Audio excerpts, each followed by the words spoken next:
Hey guys, Long Haul Larry, and we're out here in the Yooper garage, and I am working on a snowmobile tonight. This is one of my brother's snowmobiles. He was up here with a group from Iowa, and did a bunch of riding, made a bunch of really good amount of snow that came out and stuff, and these guys all traveled up here, and we all hung out, and these guys did some snowmobiling. And we were way back in the woods, and we actually found an old abandoned gravel pit back there, and it was pretty steep. And my brother loves to climb stuff. This one here is a 2019 Polaris RMK Pro 850, and it is a 163. I think it's a 163. I can't remember the exact numbers that each company has. They all vary like an inch or two difference or whatever, but I think they're 163s. He actually has two of these. They're identical. This one is wrapped blue like this, and then he has a red one just like it. But he was climbing up that hill. He went up the hill and he climbed all the way up this gravel pit, went up to the top, looked out at the bottom, and he's like, well, come on guys, and nobody was like, no. And so he came back down, and he was talking some trash to people and everything. Well, then he went back up again, and as he went up again, he went up, and there was like a hill, and then it went down, and then it went straight up. And he went over the first hill, and he started going up the second one. He got about halfway up the big climb, and all of a sudden it just went wing, and the snowmobile stopped. And it started to come backwards, and then it turned and started rolling, and snow was flying everywhere. And I was sitting on the bottom. I wasn't doing any of that stuff. And I sat down on the bottom, and I was like, oh, that snowmobile was going to roll over my brother. And all the snow cleared, and I could see my brother was standing up. He must have jumped off the back of it, got clear of it. The snowmobile rolled a bunch of times, and he slid down the hill, got down there by his machine. It was kind of on the top of that second hill, that first hill. And he got to roll back over, and somebody yelled, one of the other guys yelled up there and said, I think it is blew a bell. So he pulled off the side cover on it, and he looked down and he said, no, the bell's still there. And he fired the machine up, gave it some gas. The clutch turned, and the secondary clutch turned. He goes, secondary's even turning. So then I yelled up there and I says, chain case. So he looked over on the other side over there and opened up the side panel, and he said, yup, chain case. And there was actually a chunk of the chain and the sprocket, lower sprocket shattered, and it actually came right out of the chain case.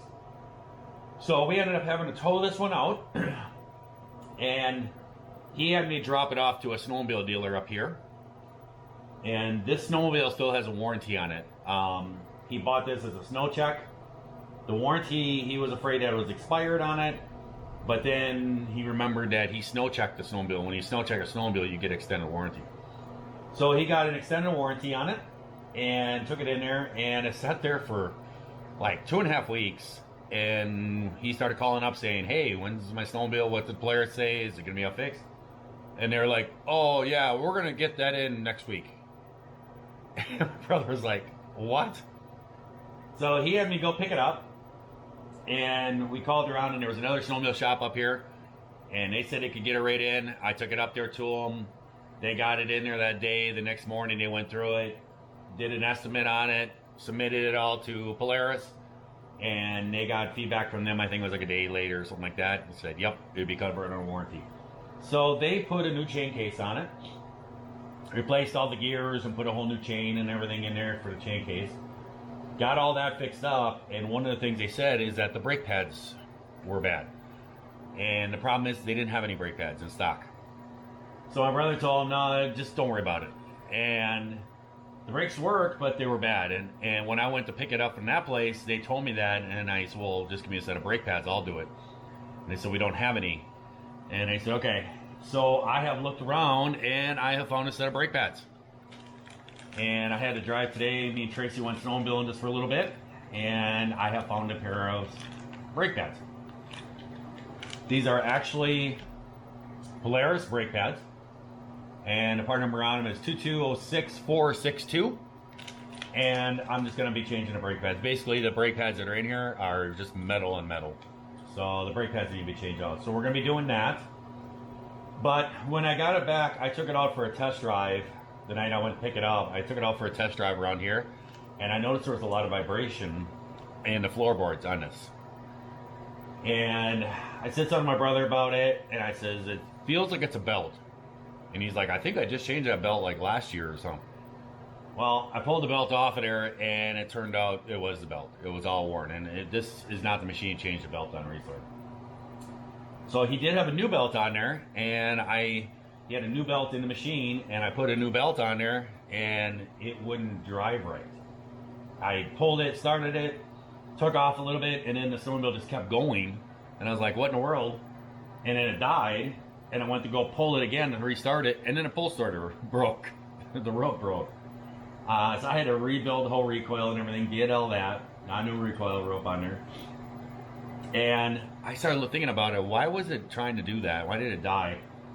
And I glanced at the number on the new belt and compared it to the number on the old belt. There were different numbers. He had the wrong belt in his snowmobile. He had the wrong belt in the extra belt holder. So I had to run and get a new belt and picked up a brand new belt for him, put him in there, and that took care of the vibrations. So we're all good to go there. So a couple things I need to do this snowmobile today is I need to put the brake pads in, and I need to set the the belt deflection, because I put the new belt in there, but you can tell it's still wanting to grab just a little bit. And I noticed, I looked at it, the belt is sitting like almost a 1/4 inch higher than the secondary clutch in it, and that's too high. And it's putting a little bit of tension on the clutch, and when it's just sitting there idling, it actually kind of once in a while makes like a little squealing noise and stuff. And I just driven a little bit, and I'm like, the belt deflection is wrong. It's off on it. So we got to do that. But these are pretty nice machines. If you guys have seen my videos in the past from like when I was out west and stuff like that, I've actually driven these machines. I've driven this blue one. I've driven the red one. They're basically identical. He always picks these up, and then he always puts these different front ends on them with the A-arms in and everything. He puts these alternative impact A-arms on them. It narrows up the front end just a little bit more, makes it easier to carve and stuff. He always does that stuff, and then he always wraps them because we go through woods and trees and there's lots of scrapes and stuff going on. So he always does all that. But you can see, he goes all over the country with these. I mean, there's Idaho, Michigan, Wyoming, Montana. He does a lot, and there's actually a Wisconsin tag down there, which I'm surprised. I've never known him to snowmobile in Wisconsin. That's where he lives, but never known him to snowmobile there. But so yeah, so we're gonna crack this thing open and get going. All right, guys. So here's the brakes on it, and you can see it's actually wearing into the rotor a little bit. It's just gone on the metal, so catch this now, so I don't have to change out the rotor. But you can see the brand new chain case and everything down there. I think he's actually going to change this. He was talking about it, but then it was covered under warranty and stuff. It's actually a belt drive system that can be put on here and get rid of an actual metal chain and all this stuff. It lightens it up and makes it more snappier. I guess he did it today to his red one. And basically the chain case goes and all the gears in there and stuff, and he put these bigger gears on, and just a belt goes around it, and he put a belt on there instead. But it's real simple. There's 2 bolts. There's one right here, and there's one back here. They're 13 millimeter bolts, and you just pull those off, and the whole caliper just come off, and we're just going to change out some brake pads.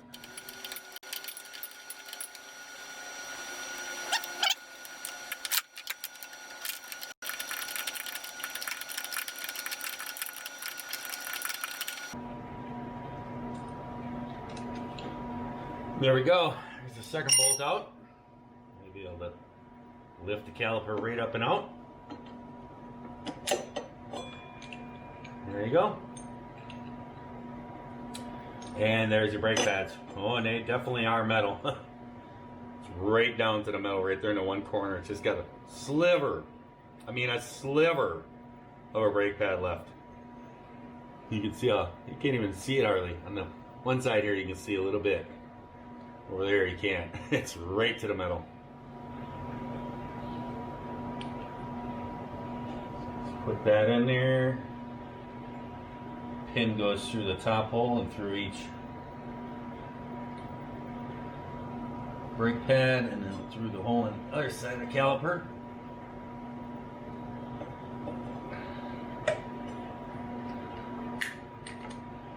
Go.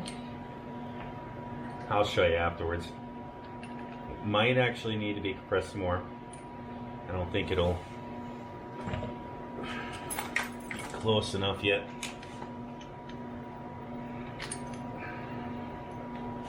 Let's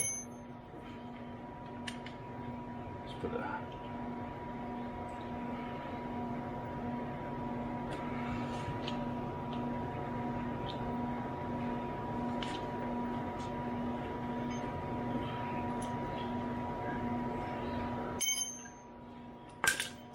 that.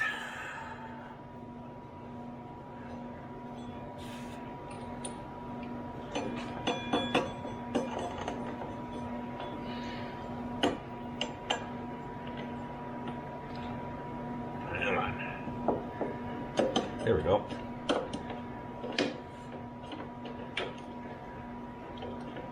You just need the brake pad spread apart enough so that you can get over top of the rotor.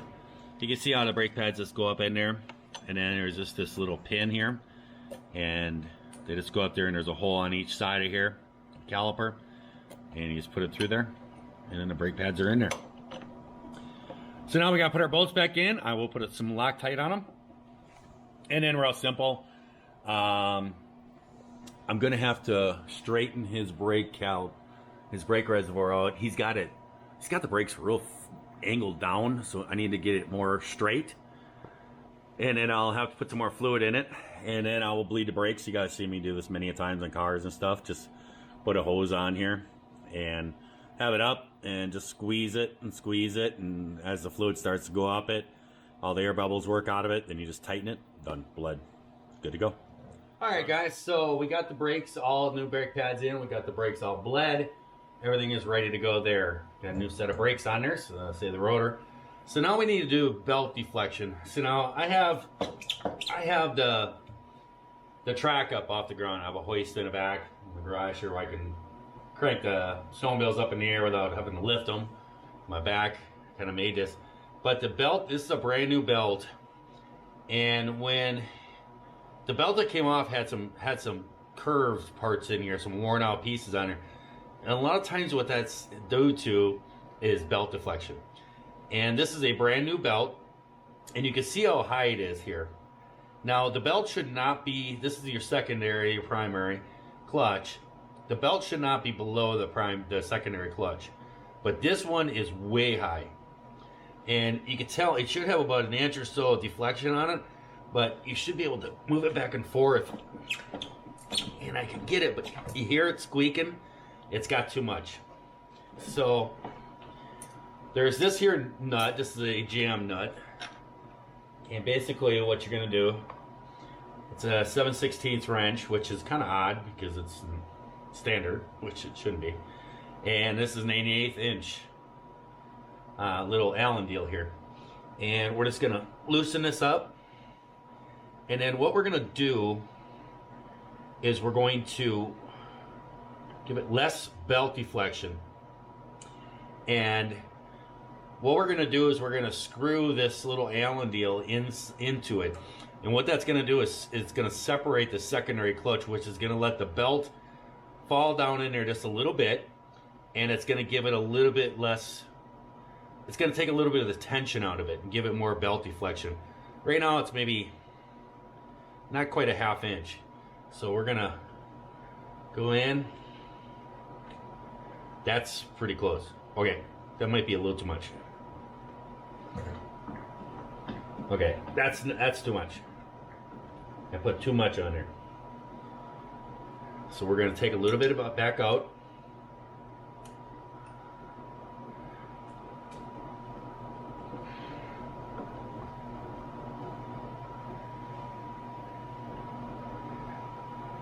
That's pretty close right there.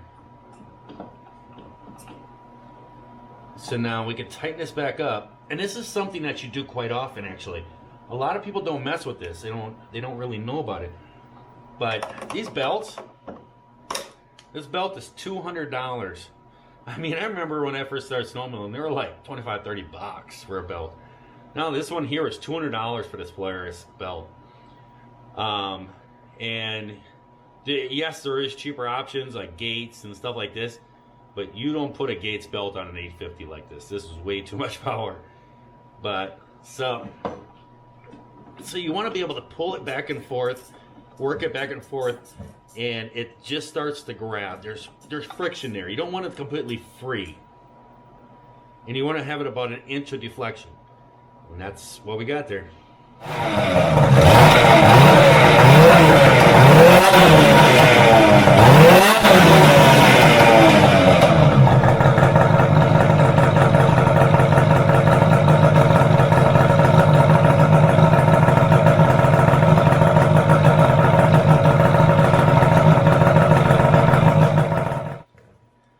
little bit too much. That's why you want to spin it. Sorry about the smoke. Thing's got a muffler on it. That can on there is loud. I didn't even hit it full throttle. That thing is super loud. My brother likes really loud cans. But you can see it was still spinning. But what was happening before is when I would stop and would sit there and just idle, you could hear a squeak, squeak, squeak, squeak. It was just too much. So I took a lot of it out, but it still needs a little bit less. So we're just going to take a little bit out.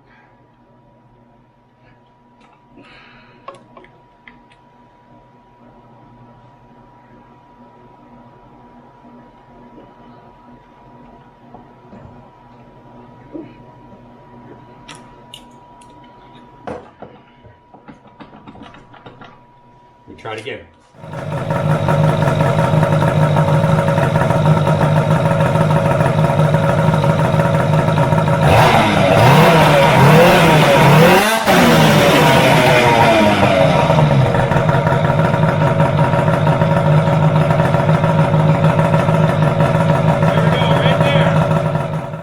Guys, we are all done. We got our belt deflection set. We got a new set of brake pads on there. My brother's got a new chain case put on there. He is ready to go. I'm not really sure. He wanted me to go out west with him. Out in Wyoming. I think it was Durain or something like that. Wyoming or something. He saw a thing out there where there's like 50 some inches of snow up there in the mountains and stuff. And he wanted me to go with him next week, which would be the new year. But I told her I just can't. I can't do it. My back, I can't do it. I can't go out and snowmobile all day long. And if you're going to travel that far, you're going to snowmobile. And I told him I just can't do it. There's just no way. Plus, also the boss is leaving again. He's heading out of town again for going back and on his vacation. He actually came home just for a little bit, and now he's heading back. And his wife and child are still back there, and he's going to be heading back, hanging out there for a while, and then coming back home again. So I have to do the dispatching and everything when he's gone again. So I can't be up into some mountain where I don't have a phone signal or something, you know, if a truck driver has a problem or something. So I told him there's just no way I could do it. I told him maybe like in February. I'm hoping before the end of the season maybe I can get out west, but if I can't, I can't. It's all dependent on what my back can handle. But he's also talking about coming up here next week. There's supposed to be a front moving through up here in the UP. And we got good snow now. We just need fluff, some powder on top of it. We get some good powder, another foot of powder on top of it. It'd be really nice up here. So he might be coming up here. He says there's a bunch of lake effects supposed to happen this weekend. If it does, and he said he'll come up here. But he's still trying to find somebody to go west with. He's having trouble finding somebody to go all west with next week. Everybody's got plans, I guess. But either way, if anything, I am heading down to my daughter's place this weekend for a late Christmas celebration with my daughters. And we're going to have a dinner down there and everything, and the gift exchange down there. And if anything, I told him I can haul this sled down there to Green Bay. My daughter lives a little south of Green Bay. I can haul it down there, leave it at her place, and he can come and pick it up if he's going west, and then go from there. Or if he comes up here snowmobiling, then we'll just leave it here, and it'll be here when he comes up. So it's all set to go. I will tell you one thing on a snowmobile. It's a fun snowmobile, okay? This is a $15,000 snowmobile, okay? This thing is $15,000 stock. And you get other things all added on, it adds up. But like he always says, it's crazy how you got a $15,000 snowmobile and then you got an old farm tractor gas gauge. It's just one of these gas gauges with a little float on it. That's all it is. As it floats up, then it gives you a gas. I mean, that's kind of crazy. I mean, like Tracy's and all the other snowmobile, I mean, they're all digital. It tells you how much you feel you got on your dash and everything. He has ordered a brand new 2022 snowmobile, but it is backward like everything else in this country right now.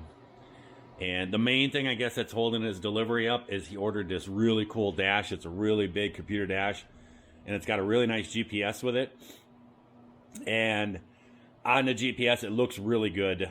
I believe this one does have a GPS, but it's a horrible looking GPS. You can't find anything on it. But on the GPS, whoever else has that system, it'll actually show them on your map. It'll show their little spot of where your friends are and stuff. So it'll be like, oh, hey, so-and-so's over this way, and you can turn and you can go right to them. That's kind of nice, so you can find each other. But one thing I'll tell you guys about this is this bag sucks. This is a Polaris OGIO bag, and it's huge, and he likes it because he always wears like a down feathered vest over the top of his outfit when he's riding out to the location that we're going to off trail in, and it kind of keeps him warm. And then when he gets out there, he takes it off and folds it up, puts it in there, and it's all with his other gloves and goggles and stuff are in there. Problem is every time I'm snowmobiling behind him, I'm always picking up all the stuff because these stupid clasps right here, they always come unbuckled. Let's see if I can. No, now it's not going to. I don't know if it's just when it gets ice and stuff in them, but they just pop open. And then the stuff, it flies out. I'm always behind him and I gather the stuff, and I come up behind him and I'll be holding out to him. And he yells and stuff. Goes out there, tries shoveling it in back in there, and he tries snapping it back shut. It's just terrible. I mean, that bag was expensive too. But there we go. This snowmobile is ready to go. It is ready for a season. I've even greased the track and everything. I laid underneath there and I greased it all up for him because I know my brother, he doesn't do any of that stuff. So this thing is ready to go. So I hope that everybody out there is having themselves a great day, great night as they watch this here video. And if you are not, you certainly just try it all over again tomorrow. I'll catch you guys later. I just got to pick up all my tools and it's bedtime for me. See ya.